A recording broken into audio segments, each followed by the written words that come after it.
Hello everyone. So you are here to listen about learning theories in social psychology. So before going to know what is learning theories, I just wanted you to let you know that what is called to be social psychology. Social psychology is generally a paper where anyone can relate to. Okay, it's not only that only a psychology or a non-psychologist have to understand.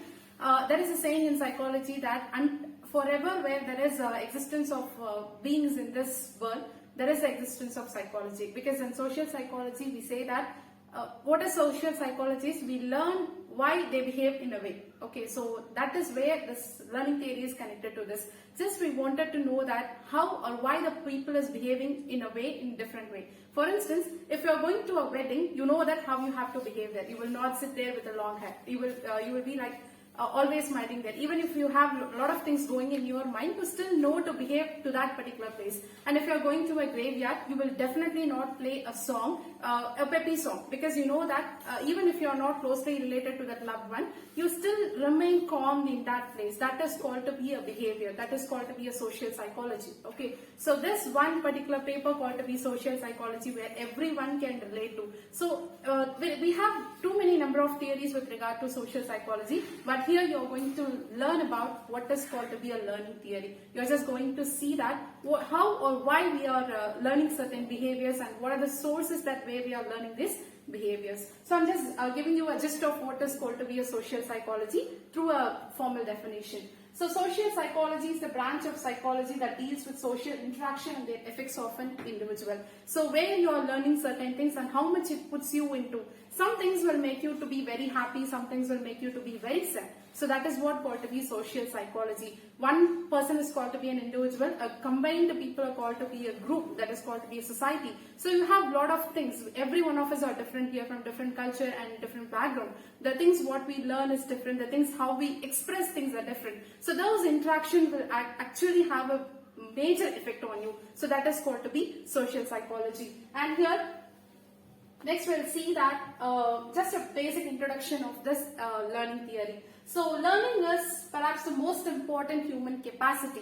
Why we are calling it as most important for human capacity is, if you are at the age of 5, you should have the learning ability of a 5-year-old. If you are at the age of 60, you should have the learning ability of a 60-year-old. If you have the mentality of 5-year-old in an age of 60, you are called to be mentally retarded or as autism, something related to that. So that's why they are saying that learning is an everyday continuous process, and that's why they are saying that learning theory is something which is totally connected with your human capacity. And here, learning allows you to create effective lives by being able to respond to changes. As you learn, as you grow, as your perspective changes, you will know that how or why you are behaving in a certain way. At the age of 5, you may not know how you have to behave to your relatives or how you have to behave to your people around. But the same you, at the age of 20, you know that where you have to live and how you have to behave to the people. So that is how this learning is prolonged process, is a continuous process with us. From the day that we have born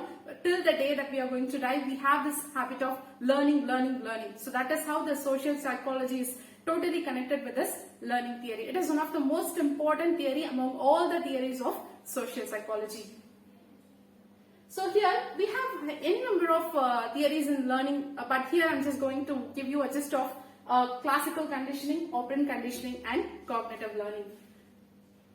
So first we'll see this classical conditioning. Just this was the person who has actually introduced this. The person named called to be Powell in 1890. So he did this research. So here they have given 4 things in this. One is US, UR, CS and CR. So first one is called to be unconditional stimulus, unconditional response, conditioned stimulus and conditioned response. Okay, so I just explain you what this experiment has used to be. So here you could see a dog. So what this person did is he had a dog in its lab, and he called as one of his lab assistant just to feed the dog. Okay, so that is the first time the dog and the lab assistant is meeting each other, but the dog has a very neutral stimuli. Okay, stimuli is called to be something which actually trigger the person to behave in a different way. So that is the first time that the lab assistant and dog is meeting each other. So the lab assistant is seeing the dog, lab assistant is just bringing a pedigree to the dog. So it is going on for 4 days. So first 2, 3, 4 days, all the 4 days is bringing the pedigree to the dog on the very same day. Okay. After 4 days, so what he is saying is just looking into the dog's reaction, whether it is looking for the lab assistant. So when the lab assistant is coming, he is coming from far, but this dog started to wag its tail, which means he has learned that the lab assistant will be coming and the person will be feeding him. Okay, so this is the initial day, what we call the first 4 days, where the dog and lab assistant, they do not know what they are calling. That is called to be very natural. That is called to be unconditioned stimuli. So neither the person nor the other side, they do not have any interaction before. So it is very neutral, very normal. So they don't know what things are going on. So that is called to be, when the person has brought the pedigree to the dog, that is called to be unconditioned stimuli. The response what the dog has given, that is called to be unconditioned response. After 4 days, so this is called to be the first day where the dog and the lab assistant has met each other. Okay, so this is called to be unconditioned response. That is a salivated. Generally, we get that feel when we see your very favorite food. Okay, whatever it is. So this is the first reaction of the dog, initial 4 days. So after certain days, so what they did is they brought a bell. Okay, so instead of bringing the lab assistant, before making that lab assistant to meet the dog, they made a bell to ring. Every time when the bell is going on, so the dog has got the sense that, okay, so bell has gone and automatically the lab assistant will come and he will be feed me. So this is called to be conditioned stimuli and conditioned response,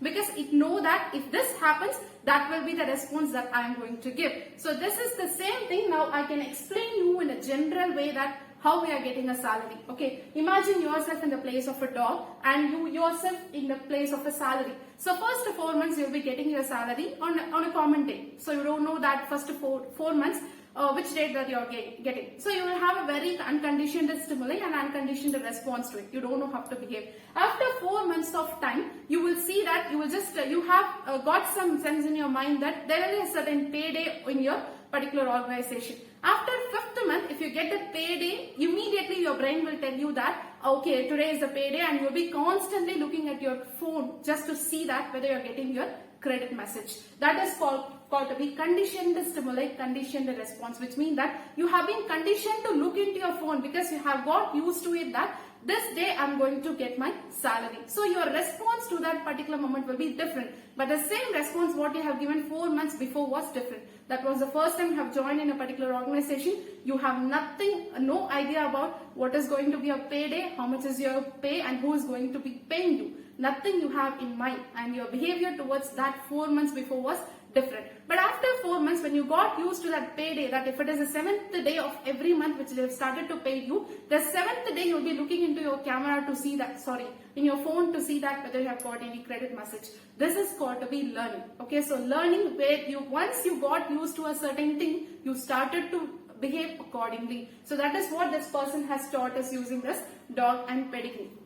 And here, as they used a lever, a bell to let the dog know that he or she is going to feed. The same way, you might have noticed in that 4 months that some person who is actually administering your pay, if they are crossing you on the way, you started to automatically say to yourself or to your friends that the person as the cash administrator, the salary administrator has just recently passed me, so that we can guess the salary to come in day or two. That is how we have been conditioned in life. Okay, so this is what this person has said, that first initially when you are going through something in your life, so that will be unconditioned stimulus and unconditioned response. So whatever that comes happen in our life, we started to go through it. But once we get used to it, we know that we are conditioned to that stimuli, and we know that the conditioned response what we are going to give. So this is called to be classical conditioning, which means we are conditioned to behave in a different way once we get used to it. So this is the first learning theory what we have got. I was telling you that you're dressing up like your mother, you're